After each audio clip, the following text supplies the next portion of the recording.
खूनी कुआं। सीमा गर्मियों की छुट्टियों में अपनी नानी के गांव आई थी।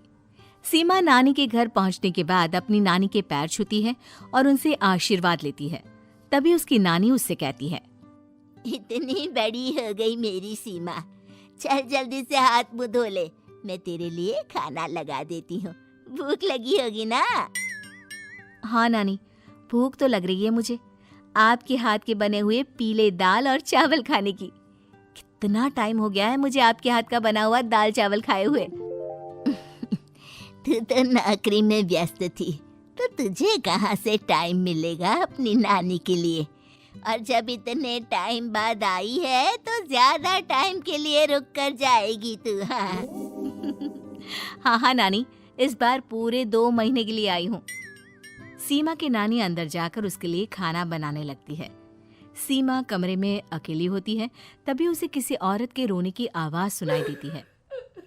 वो कभी खिड़की से बाहर झांकती है तो कभी दरवाजे से बाहर झांकती है।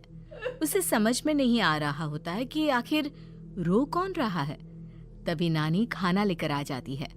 वो अपनी नानी से कहती है, नानी, कोई औरत रो रही है क्या? मैं जब से यहाँ आई हूँ तब से मुझे यहाँ किसी औरत की रोने की आवाज आ रही है। हे भगवान, कहीं ये वही तो नहीं? बोलो ना नानी। अरे कोई नहीं रो रहा, ये तेरे मन का वहम है। और तू ना अब खाना खा ले, ज्यादा यहाँ वहाँ की बातों में ध्यान मत दिया कर। जल्दी से खाना खा और फिर मेरे साथ आ जा मेरे कमरे में, दोनों बैठकर खूब सारी बातें करेंगे। ऐसे ही अगले दिन सीमा अपनी नानी के साथ गांव के बाजार जा रही होती है। उसी रास्ते में फिर से किसी औरत के रोने की आवाज आती है। वो अपनी नानी से कहती है, अरे नानी, क्या सच में तुम्हें अभी भी किसी औरत की रोने की आवाज नहीं सुनाई दे रही?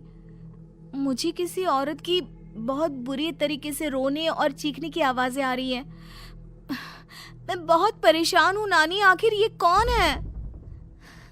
मुझे लगता है कि सीमा को शहर भेज देना चाहिए, यहाँ रहना उसके लिए ठीक नहीं। नानी बोलो ना, आप चुप क्यों हो जाते हो? सीमा, तू घर चल, मुझे तुझसे बहुत जरूरी बात करनी है। नानी सीमा को घर ले आती है और सीमा से कहती है, सीमा, कल सुबह तू शहर वापस चली जाएगी। अरे अचानक? आखिर क्या बात है नानी, आप मुझे ऐसे जाने को क्यों कह रही हो? मैं बस जो कह रही हूँ उस पर ध्यान दे। तू कल सुबह यहाँ से चली जाएगी, और ये बात मैं कोई मजाक में नहीं बोल रही। तू कल जाएगी तो मतलब जाएगी। अरे नानी, चली जाऊंगी मैं, ठीक है, पर आखिर बात क्या है ये तो बता दो। मम्मी से कोई बात हुई है या फिर मुझसे कोई गलती हुई है जो तुम मुझे अचानक से जाने के लिए बोल रही हो? देख सीमा, रात बहुत हो चुकी है और मुझे इस बारे में कोई बात नहीं करनी। चल, अब चल के मेरे साथ सो जा। सुबह की बस पकड़कर तुझे शहर भी तो जाना है। सीमा को अपनी नानी का ऐसा व्यवहार देखकर बहुत ही अजीब लगता है। उसे कुछ समझ में नहीं आ रहा होता है कि आखिर उसकी नानी उसे अचानक से गांव छोड़कर जाने के लिए क्यों कह रही है। ये सारी बातें सोचते सोचते सीमा की आंख लग जाती है और वो अपनी नानी के साथ सो जाती है। ऐसे ही आधी रात को सीमा को फिर से किसी औरत की रोने की आवाज सुनाई देती है। वो उस औरत की आवाज सुनकर बार बार करवटें बदल रही होती है और तभी उसे सपने में भी एक अजीब सी औरत की परछाई दिखाई देती है, जो इतना चीख चीख कर रो रही होती है कि सीमा डरकर उठ जाती है। वो पूरे पसीने पसीने हो रही होती है। वो अपने आसपास देखती है तो घर में बिल्कुल शांति का माहौल होता है। सीमा घबरा जाती है। वो अपनी नानी को जगाने की कोशिश करती है मगर उसकी नानी नहीं जगती। सीमा को फिर से उस औरत की रोने की आवाज सुनाई देती है।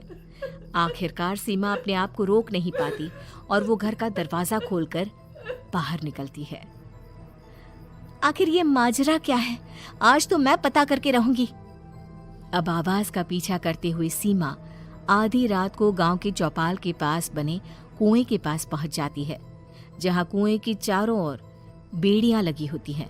उन बेड़ियों में लगे हुए ताले के साथ एक लाल रंग का कपड़ा और माता रानी का कलावा बंधा होता है। उस कुएं में से सीमा को किसी के रोने की आवाज आती है। सीमा परेशान हो जाती है। इस कुएं में कौन है? कौन है यहाँ? सुनो, कौन है? कौन रो रहा है? वो चिल्ला चिल्ला कर पूछती है और साथ ही लोगों को जगाने की कोशिश करती है, मगर किसी को भी उसकी आवाज सुनाई नहीं देती। अब सीमा खुद उस कुएं के पास की बेड़ियों और तालों को खोलने की कोशिश करती है और किसी तरह कुछ देर की मशक्कत के बाद सीमा उसको खोल भी देती है। और जैसे ही वो कुआं खोलकर उसके अंदर झांकती है, सीमा उस कुएं में गिर जाती है। इतने में उसकी नानी की नींद भी खुल जाती है और सीमा को पास ना देखकर नानी परेशान हो जाती है। नानी घबराकर पूरे घर में उसे ढूंढने की कोशिश करती है, जिसके बाद उसकी नानी और सभी लोग उस खूनी कुएं के पास जाते हैं और सीमा की नानी कुएं के पास खड़ी होती है। सभी गांव वालों और सीमा की नानी को सीमा के चिल्लाने की आवाज आती है। बचाओ, कोई मुझे बचाओ। मेरी बच्ची, हम आ गए, हम तुझे बचा लेंगे। नानी, मुझे यहाँ बहुत डर लग रहा है। यहाँ इंसान की कटी हुई मुंडिया, हाथ, पैर और कंकाल है और खून भी है। नानी, मुझे डर लग रहा है। आप सब मेरी मदद कीजिए, नहीं तो ये खूनी कुआं मेरी बच्ची को भी खा जाएगा। अरे मुझे तो ये समझ में नहीं आ रहा कि आखिर इस खूनी कुएं को खोला किसने। सालों पहले इसको इतनी मुश्किलों के बाद तांत्रिक बाबा ने बंद किया था। अरे पूरा गांव खूनी कुएं के बारे में अच्छे से जानता है, तो कोई भी जानबूझकर तो ऐसा करेगा नहीं। मतलब किसी ने अनजाने में इसे खोल दिया है भैया। सीमा को इस बारे में मालूम नहीं था और जब से वो यहाँ आई थी तभी से उसे किसी औरत के रोने की आवाज़ें भी सुनाई दे रही थी।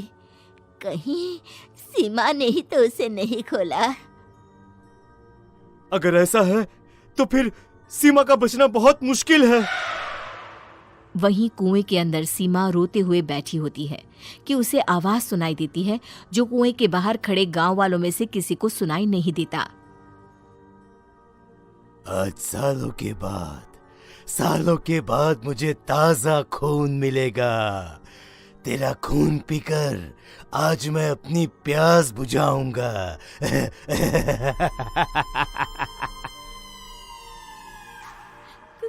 कौन है? मत मारो प्लीज, मुझे जाने दो प्लीज। मैंने किसी का क्या बिगाड़ा है? वो तुझे मरने के बाद पता चल ही जाएगा। जितने में गांव वाले और सीमा की नानी कुछ सोच पाते, उतने में उन्हें सीमा के चिल्लाने की आवाज आती है और अगले ही पल सब शांत हो जाता है। क्या हुआ? सीमा, मेरी बेटी। माफ करना बहन, लेकिन अब सीमा वापस नहीं आएगी। हमें एक बार फिर से कुएं को बंद करना होगा। गांव वाले तभी तांत्रिक को बुलाकर लाते हैं।